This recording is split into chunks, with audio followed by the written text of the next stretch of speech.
Afghanistan that bleeds the people of Yemen who are dying by the thousands even as we have this discussion. This is the basis of a Brexit. It can't stand together anymore because the host is rejecting the parasite. It is creating crisis throughout Europe and throughout the imperialist world. I think it's necessary, brothers and sisters, to say that there has been a natural trajectory by African people for closer union. We know that we're talking about having this discussion in part because in 1884-85, Europeans sat at a table in Berlin, Germany, not a single African there, and carved up Africa into the territories that we now sometimes call countries and illogically refer to as nations. Africans didn't do that. It was Europe that did that. It was Europe and imperialism that required Africa to be divided so that the resources of Africa, both human and material, could come and pave the streets in London and grow the buildings in Amsterdam and bring clean water to New York, while the streets in Sierra Leone are not paved, and the people in Sierra Leone do not have clean water, and there's no national electric grid there.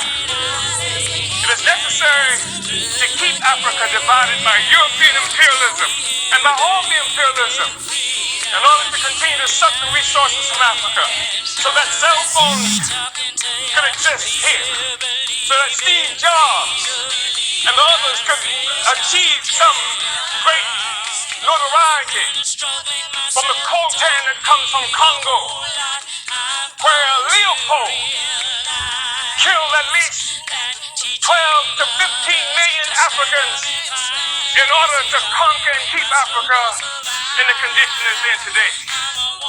We talk about a united Africa, an African Union, because of what European imperialism has done to Africa to keep us divided. We know it's true.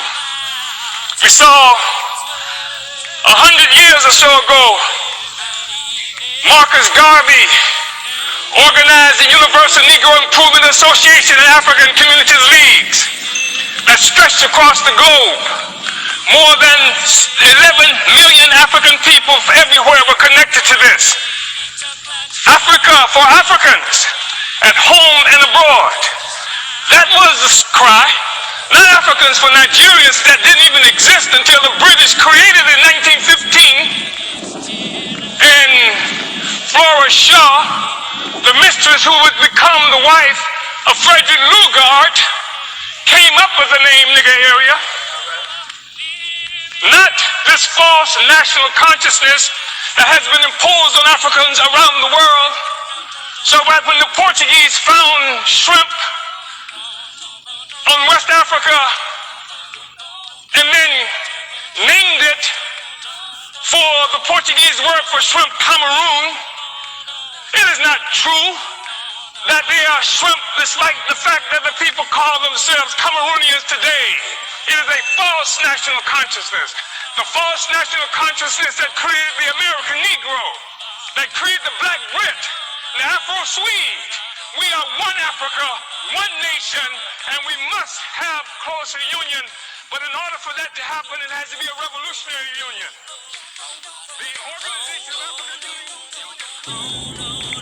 The Organization of African Union, created on May 25th, 1963 in Addis Ababa, Ethiopia, was part of an effort to circumvent efforts by Kwame Nkrumah to build a single union of African states. And instead we come up with an Organization of African Union that codified the colonial borders that were created by Europe in 1884 and 85. We have to be able to break out of this, but it's going to take revolution in order to do this. African revolution in order to do this. African revolution that will destroy imperialism and the world economy that's responsible for the growing evisceration of the masses of people around the world. Uhuru.